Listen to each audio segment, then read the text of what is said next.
சர்வதேச மகளிர் தினத்தை முன்னிட்டு மேற்கு வங்க மாநிலம் கொல்கத்தாவில் நடைபெற்ற ஃபிட் இந்தியா பிங்க் சைக்ளோதான் 2.0 நிகழ்ச்சியில் மத்திய விளையாட்டுத்துறை அமைச்சர் மன்சுக் மாண்டவியா கலந்து கொண்டார். அப்போது செய்தியாளர்களிடம் பேசிய அவர், பெண் அதிகாரமளித்தல் குறித்த செய்தியை நாடு முழுவதும் கொண்டு சேர்க்கும் வகையில் இன்று 14,000த்திற்கும் மேற்பட்ட இடங்களில் பெண்கள் சைக்கிள் பேரணியில் ஈடுபட்டுள்ளதாக தெரிவித்தார்.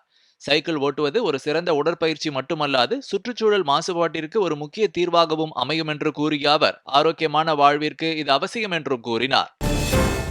தென்னை விவசாயிகளின் வருமானத்தை அதிகரிக்க முக்கியத்துவம் அளிக்கப்படும் என்று மத்திய வேளாண் அமைச்சர் சிவராஜ் சிங் சௌகன் உறுதிபட தெரிவித்துள்ளார். சென்னையில் நடைபெற்ற பட்ஜெட்டுக்கு பிந்தைய கலந்துரையாடல் நிகழ்ச்சியில் தென்னை விவசாயிகள், விஞ்ஞானிகள், வேளாண் நிபுணர்கள் உள்ளிட்டோருடன் அமைச்சர் கலந்துரையாடினார்.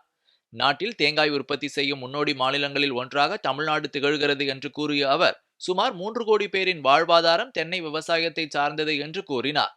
தென்னை விவசாயிகளின் வருமானத்தை அதிகரிக்க உற்பத்தியை பெருக்க வேண்டும் என்று கூறிய அவர், தேங்காய் பதப்படுத்துதல், ஊடுபயிர் சாகுபடி ஆகியவற்றுக்கு முன்னுரிமை அளிக்க வேண்டியது அவசியம் என்று வலியுறுத்தினார். போரில் தாங்கள் ஏற்கனவே வெற்றி பெற்று விட்டதாகவும் உங்கள் ஆதரவு தேவையில்லை என பிரிட்டன் பிரதமர் கெய்ர் ஸ்டார்மரை அதிபர் டிரம்ப் சாடியுள்ளார். இதுகுறித்து அவர் வெளியிட்டுள்ள சமூக ஊடக பதிவில், ஒரு காலத்தில் சிறந்த நட்பு நாடான, அனைத்திலும் சிறந்ததாக இருந்த பிரிட்டன் மத்திய கிழக்கு நாடுகளுக்கு 2 விமானம் தாங்கி கப்பல்களை அனுப்புவது குறித்து தீவிரமாக யோசித்து வருகிறது என்று தெரிவித்துள்ளார். தங்களுக்கு இனி பிரதமர் ஸ்டார்மரின் ஆதரவு தேவையில்லை என்றும், ஆனால் இதனை நினைவில் கொள்வோம் என்றும் குறிப்பிட்டுள்ளார். ஏற்கனவே வெற்றி பெற்ற பிறகு போர்களில் தங்களது ஆதரவு எங்களுக்கு தேவையில்லை என்றும் கூறியுள்ளார். பிராந்தியத்தில் அமைதி மற்றும் ஸ்திரத்தன்மையை பேணுவதில் இந்தியாவின் பங்கு மிக முக்கியமானது என்று தைவான் சட்டமன்ற உறுப்பினர் ஷியா பின் சுங் தெரிவித்துள்ளார். இது தொடர்பாக பேட்டியளித்த அவர், பிராந்தியத்தின் வளர்ச்சி மற்றும் பாதுகாப்பிற்காக இந்தியா போன்ற நாடுகளுடன் இணைந்து பணியாற்ற தைவான் விரும்புவதாக குறிப்பிட்டார். சீனாவுடனான உறவு குறித்து பேசிய அவர், இந்தியாவின் வெளியுறவு கொள்கையைப் போலவே தைவானும் சீனாவுடன் அமைதியான உறவையே விரும்புவதாக கூறினார். இருப்பினும் சீனா சட்டவிரோதமான பிராந்திய அபிலாஷைகளை கொண்டுள்ளதாக குற்றம் சாட்டிய அவர், தைவான் சீனாவின் ஒரு பகுதி என்ற அந்நாட்டின் நிலைப்பாட்டை தாங்கள் ஒருபோதும் ஏற்கப் போவதில்லை என்று திட்டவட்டமாக தெரிவித்தார்.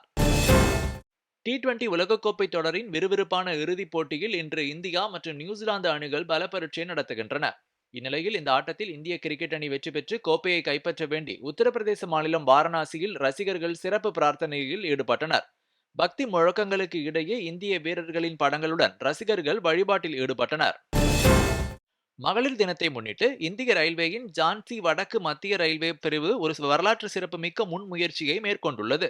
இதன்படி ஜான்சியிலிருந்து குவாலியர் நோக்கி சென்ற பண்டல்கண்ட் எக்ஸ்பிரஸ் ரயிலை லோகோ பைலட், உதவி லோகோ பைலட் மற்றும் ரயில் மேலாளர் உள்ளிட்ட பெண் பணியாளர்கள் மட்டுமே அடங்கிய குழு இயக்கியது. இந்த ரயிலில் பயணச்சீட்டு பரிசோதகர்கள் மற்றும் பாதுகாப்பு பணியாளர்களும் பெண்களாகவே நியமிக்கப்பட்டிருந்தனர். ரயில்வே துறையில் பெண்களுக்கான சம வாய்ப்புகளை பறைசாற்றும் விதமாக இந்த நடவடிக்கை மேற்கொள்ளப்பட்டதாக தெரிவிக்கப்பட்டுள்ளது. திமுக ஆட்சியில் ஊழல் இல்லாத துறையே இல்லை என்று அதிமுக பொதுச் செயலாளர் எடப்பாடி பழனிசாமி குற்றம் சாட்டியுள்ளார்.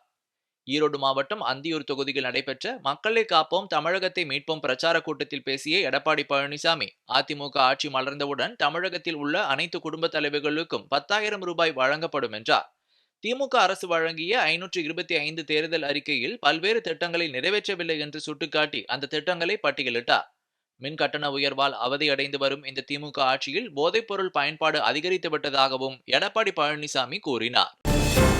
மேற்குவங்க மாநிலத்திற்கு வருகை தந்த குடியரசுத் தலைவர் திரௌபதி முர்முவை அம்மாநில முதலமைச்சர் மம்தா பானர்ஜி வரவேற்காதது மிகவும் கண்டிக்கத்தக்கது என்று தமிழ் மாநில காங்கிரஸ் கட்சி தலைவர் ஜி.கே. வாசன் தெரிவித்துள்ளார்.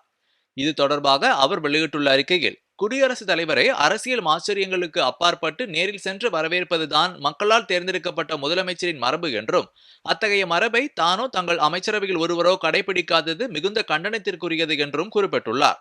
இந்த செயலை மக்கள் ஒருபோதும் ஏற்க மாட்டார்கள் என்றும் ஜி.கே. வாசன் கூறியுள்ளார்.